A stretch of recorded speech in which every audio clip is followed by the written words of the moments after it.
সভাপতি বারবার কারা নির্যাতিত জনাব গোলাম মুর্তজা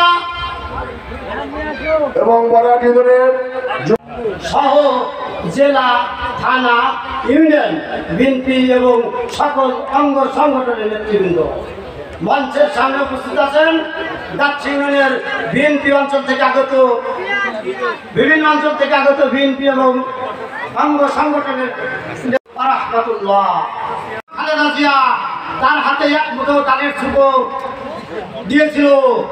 বিগত দিনে সেই ধানের ভুসিগুলো সংসারের হাতে আছে, এখনো আছে এবং আগামীতেও থাকবে। সুতরাং আলী নওয়াজ মাহমুদ খৈয়ম সাহেবকে ছোট এবং খাটো করে দেখার মতো কিছু নাই।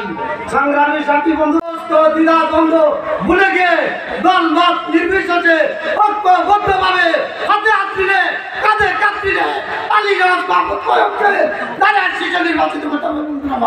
সংগ্রামী সাথী বন্ধুরা, আমি খৈয়ম সাহেবকে আমরা এমপি মানে আমরা কান্ত হব না।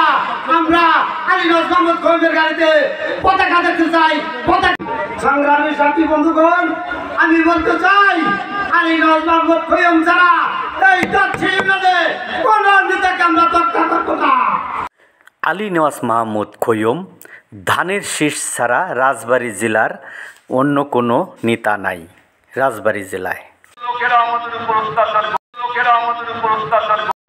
প্রধান অতিথি হিসাবে উপস্থিত রয়েছে রাজবাড়ী গণমানুষের নেতা, আমাদের সকলের প্রিয় নেতা জনাব আলী নওয়াজ মাহমুদ খৈয়ম উপস্থিত রয়েছে। আজকে এই সমাবেশে এই পদ্মাপাড়ের নেতা কে আসছে? আপনারা বলেন কে?